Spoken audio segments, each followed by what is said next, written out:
그러면은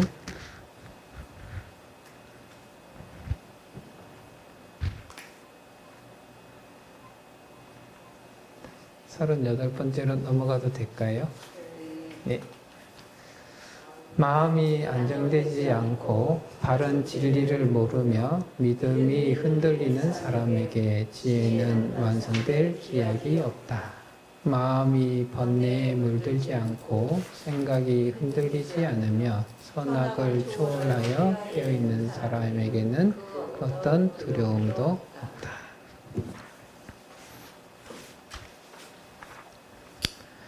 부처님 당시 때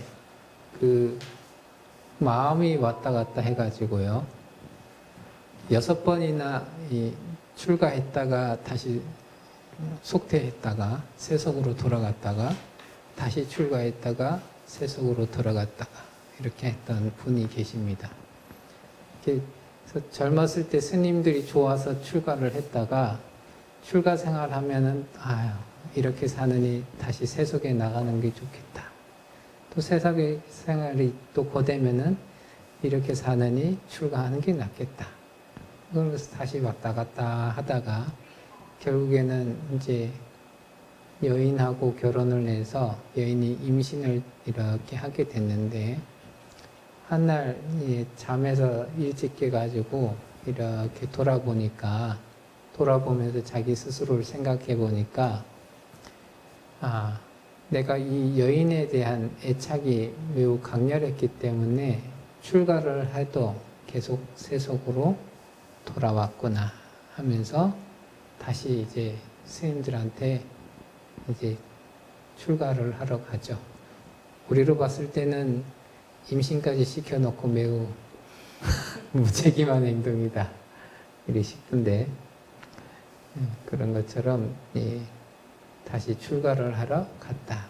그래서 내가 지금 어디에 가장 크게 집착하고 있는가를 명확하게 봤기 때문에 그에 대한 집착을 내려놓고 공부를 열심히 했던 이 비구가 이 아라한가를 증득하게 되었다 라고 얘기하는데 이 사람이 이러한 일들을 할 수 있었던 것은 자신의 집착된 부분들이 어딘 것인지 명확하게 알고 마음이 무엇에 지금 흔들리고 있는지를 분명하게 알았기 때문에 이러한 일들을 할 수가 있었다 하는 거죠. 그래서 마음이 안정되지 않았다. 자꾸만 어떠한 애착하는 대상이 있어가지고 계속 마음이 흔들리는 거예요. 절에 이렇게 출가를 하러 오셨는데 출가하러 왔는데 이제 결혼 생활을 하시다 오신 분들이 자식들 연락이 오면은 어쩔 수 없이 그 인지상정이다 해서 마음이 또 흔들리는 경우들도 이제 적당히 보고 그리고 어려서 출가했다 하더라도 생전에 부모님들이 이렇게 연락이 오면은 또 거기에 마음이 또 흔들려가지고 이렇게 살아가는 경우들도 봤다. 그래서 자기 스스로 마음이 안정이 안 돼 있으면은 자꾸만 그런 데 끄달리게 되고 흔들리게 되고 불안하게 되고 그리고 불안한 사람일수록 더더욱 바깥으로 향하는 마음들이 강해요. 나의 불안을 잠재워 줄 수 있는 갖가지 대상들을 찾기 위해서 굉장히 노력하는 경우들이 많더라. 근데 바깥으로 계속 치달아서 바깥에 어떤 것을 가지고 자기의 안정을 찾으려고 하는 사람들은 그 안정이 굉장히 짧고 불안한 경우들이 많더라. 근데 그러한 흔들리는 마음으로는 지혜가 완성될 수가 없다. 선정이라고 하는 것은 마음이 차분히 안정되어 있는 상태를 기반으로 하죠. 선정을 기반으로 해서 우리는 지혜가 난다고 하는데 마음이 안정되어 있지 않으면 선정이 발현되지도 않고 선정이 이루어지지 않으면 지혜도 이루어질 수가 없다. 마음이 자기가 막 불안해서 마음이 급박하고 어딘가에 관심이 훅 쏠려 있고 이런 상태에서는 이 전체를 아울러 가지고 명확하게 판단 내려야 될 때 그 명확한 판단을 내리기가 굉장히 어려워진다. 자기가 추위에 막 부들부들 떨고 있든지 아니면 자기 스스로 매우 심장이 흥분된 상태에서 뭔가를 막 판단하려고 하면 그 급한 마음에 스스로 난리를 치다가 잘못된 수를 자꾸만 두는 거예요. 가장 좋은 형태는 약간의 긴장을 하더라도 자기 스스로는 아주 편안한 상태에서 이 감정이 잔뜩 가라앉아가지고 자기 스스로의 마음자리는 안정된 상태에서 이 사안을 살펴보고 주변을 살펴봤을 때 명확한 지혜들을 내서 명확한 해결책들과 명확한 선택을 할 수 있는데 이 마음이 급하면 그런 것이 되지 않는다. 그래서 시험을 치는 애들이 시험지 답안을 작성해서 내기 한 5분 전 이래가지고 이제 시간이 5분 남았습니다. 이런 걸 누가 탁 알려주면 그때부터 굉장히 마음이 급박해지면서 남은 문제들은 어떻게 찍어야 될까? 그래서 막 불안해하고 그 뭐 홈쇼핑에서 이제 마감 임박 이렇게 되면은 그 욕망의 물건이 눈앞에 있는데 마감 임박하게 되면은 괜시리 마음이 급박해져서 자기 스스로 이 주머니 사정이라든지 이런 것들을 생각하지 않고 이 들뜬 마음에서 뭔가 결정을 내리고 행동을 하더라. 그런 상태에서는 올바른 이 판단 것들을 할 수가 없게 되죠. 그런 것처럼 더 나아가서 자기가 선정을 얻을 수 있는 기반이 되어지지 않고 선정이 이루어지지 않으면 그로 인해서 지혜가 성취되지 않는다. 그 다음에 바른 진리를 잘 알지 못한다. 부처님께서 하신 얘기 중에 가장 기본이 되는 것은 인과인데요. 그 인과에 대한 것을 생각하고 알려고 노력하지 않고 그렇게 되면은 지혜라고 하는 것들이 성취되지 않는다. 일체를 연기다라고 인연법이다 이렇게 얘기를 하셨는데 그 인연의 도리를 우리가 알기 위해서 공부를 하고 그러죠. 근데 그러한 바른 부처님께서 얘기하신 바른 법이 무엇인가를 스스로 잘 알려고 하지 않고 그런 다음에 공부를 해 나간다 하는 것은 목적지와 방법에 대해서 불분명하게 해놓은 상태에서 먼 길을 떠나는 그런 상태와 같다. 그런 경우에도 마찬가지로 지혜가 완성될 기약이 없다. 그 다음에 믿는 마음이 견고하지 못하다. 그러면은 의심이 자꾸 든다는 거거든요. 믿음이 흔들리는 사람은 의심이 자꾸만 듭니다. 그 의심이 들면은 가장 먼저 하는 행동이 브레이크 거는 거예요. 믿음이 있으면 뭘 할 때 적극적으로 발을 뻗어서 행동을 할 텐데 믿음이 흔들리면은 더 엑셀레이터를 밟아야 될 때 브레이크를 밟는 형태가 자꾸만 발동이 됩니다. 기도를 하거나 뭘 할 때 수행 경전을 독공을 하든 뭘 하든 간에 믿음이 있어야 그 꾸준히 이렇게 하게 되는데 믿음이 흔들리게 되면은 그냥 하다 안 하다 하면서 뭔가를 성취하지 못하는 그러한 상태에 다다르게 된다. 어떤 분이 그 스님이 숙제를 내줘가지고 하루에 한 번씩 관세음보살 보문품을 읽으세요 이렇게 했는데 그 스님에 대한 믿음도 견고하지 않고 관세음보살 보문품의 공덕에 대해서도 견고하지 않고 그러면은 한번 이렇게 읽어봤다가 이건 나하고 안 맞는 것 같아 그래서 그 다음부터는 착 접죠. 근데 스님에 대한 믿음도 견고하고 그 경전에 대한 믿음도 견고하면은 그 다음에는 읽으라 했으니까 읽어보자 하고 읽고 읽다가 보면은 경전의 구절들이 마음속에 자꾸만 새겨지면서 그것이 일상생활에 자꾸 적용이 되다 보니까 부처님께서 왜 이런 얘기를 하셨는가 이런 이해를 하게 되고 그런 것으로서 자기의 믿음을 점점 키워나갔던 분들은 지혜를 성취할 수가 있겠죠. 근데 그것이 아니라 자꾸만 믿음이 흔들리는 사람, 믿음이 견고하지 못한 사람은 바로 지혜를 성취하지 못하게 된다. 그다음에 마음이 만약에 번뇌에 물들지 않은 상태, 그런 상태에서는 생각 또한 흔들리지 않는다. 마음이 흔들린다 하는 것은 결국엔 끄달리는 바가 있다는 것이고 끄달리는 게 있다는 것은 갖가지로 번뇌가 작용하고 있다 하는 거죠. 번뇌가 작용하고 있으면 생각이 계속 왔다 갔다 하는 거죠. 마음이 번뇌에 물들지 않으면 생각이 흔들리지 않고 거기서는 선악을 초월하게 되어 있다. 선악을 초월해서 깨어있는 사람에게는 어떠한 공부도 없다. 생각이 흔들리지 않으니까 이것은 이 선악을 초월한다. 그래서 선악에 걸리지 않는다.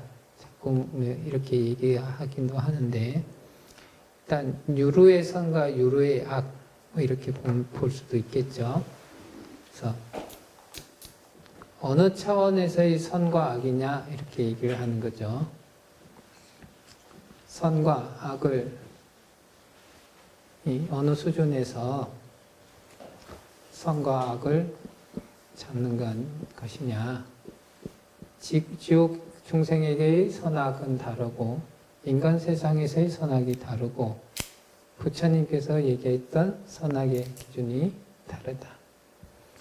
부처님의 선악의 기준으로 해서 계속적으로 선업을 쭉 하게 되면은 어떠한 행동을 꾸준히 하더라도 이 지극한 선에 이르게 된다. 부처님의 말씀을 따르게 되면 지극한 선에 이르게 된다. 이렇게 되면은 결국에는 이러한 것들이 우리는 선악을 초월했다고 합니다. 그래서 우리가 지옥 중생부터 천상과 해탈까지 이렇게 봤을 때 악의 성향과 선의 성향이 있을 때 악의 성향을 먼저 버리고 더 나아가서 유르의 선을 벗어나서 지극한 선에 이르렀을 때 그럴 때는 우리는 선과 악을 초월했다. 그렇게 얘기를 하죠. 그래서 모든 번뇌로부터 벗어나 있고 모든 의욕으로부터 생각이 흔들리지 않고 이런 사람들은 어떠한 상황에서도 공포의 마음이 없다. 그래서 부처님의 이제 경전들의 내용들을 이렇게 보시다 보면은 스님들이 목숨에 대해서 과위를 증득한 스님들이 목숨에 대해서 목숨을 잃을 정도의 상황에 대해서 그렇게까지 두려워하거나 힘들어하거나 하는 그런 모습들을 볼 수가 없고 담담하니 그 상황을 맞닥뜨리는 그런 모습들을 볼 수 있고 또한 부처님께서 이 깨달음을 얻으시고 얼마 안 지나서 가섭사명제를 사화외도 불을 섬기는 외도였던 가섭사명제를 이래 제도하러 가셨을 때 그럴 때도 마찬가지로 그 가섭사명제 초소에 용왕이 있어가지고 가까이 가면은 불을 뿜어서 사람을 죽게 하는 그런 용왕이 있는데도 불구하고 그러한 자리에 나아가는데 전혀 흔들림이 없이 거기서 하룻밤을 지내시고 이 깨달음을 얻으셨다 하는 그런 스님들 중에서도 되게 얼핏 듣긴 했지만서도 경허스님 같은 경우도 이렇게 누워있는데 배 위에 독사가 한 마리 또아리를 쓰고 있었나 봐요. 그랬더니 제자 스님이 들어오다가 그 모습을 보고 깜짝 놀라면서 스님 배에 뱀이 있습니다. 이렇게 하니까 경허 스님이 놀다 가라 해라 이러면서 그게 아무렇지 않게 이렇게 행동해 나아가는 그런 모습들이 우리 일상생활에 그냥 적용이 될 수가 있겠죠. 그러면 우리가 어떤 데에서 두려움을 많이 느끼느냐? 애착하고 있는 대상이 나로부터 멀어질 때, 그럴 때 우리는 항상 두려운 마음들, 공포심들이 자꾸만 생겨요. 부모님이 나의 곁을 떠나려고 할 때 공포심이 생기고, 내가 평생 의지했던 친구, 혹은 아내, 남편, 혹은 나이가 들다 보면은 이제 자식, 이런 것들, 혹은 아주 사소하게는 이제 지팡이를 짚고 다니셔야 하는 분들이 지팡이가 부러져서 떠나보내야 될 때, 새로운 지팡이가 오기 전까지, 새로운 지팡이가 와서 적응하기 전까지는 내가 짚고 있던 지팡이가 사라진 것 자체에서 공포감을 자꾸만 느끼는 거죠. 내가 가지고 있던 뭔가가 헐어지고 파괴되고 무너지고 그래서 떠나게 되고 이런 것들이 반복할 때마다 우리들은 자꾸만 공포스러운 마음을 가지고 두려운 마음을 가지고 살아가게 된다. 근데 적당히 그런 부분에 번뇌에 물들지 않고 생각이 흔들리지 않고 그래서 초월을 해서 완전히 지극한 선에 이르신 그런 분들은 이 집착하는 마음이 어디에도 없고 애착하지 않고 그렇게 하다 보니까 무언가가 오고 가고 하는 데에 대해서 전혀 두려운 마음이 일어나지 않는다. 부처님께 제바달다가 그 미친 코끼리를 보내서 부처님을 밟아 죽이려고 이렇게 수를 쓸 때도 부처님께서 아주 자애의 마음으로서 걸어가시니까 코끼리가 다 스스로 조복하게 되었다. 근데 그것이 부처님께서 두려움 없이 코끼리에 나아가가지고 자애의 마음으로 코끼리를 바라봤기 때문에 그러한 일들이 가능했었지, 다른 자기의 몸에 약간이라도 애착을 가지고 있으면 뭔가가 코끼리나 혹은 요즘에는 덤프트럭이든 자가용이든 자기한테 가까이 올 때는 놀라는 마음에 화들짝 이렇게 행동을 하게 될 거다. 자기가 애착하는 부분에 약간의 상처를 입을까 혹은 허물어질까 이런 것이 있으면은 공포심이 자꾸만 깃든다.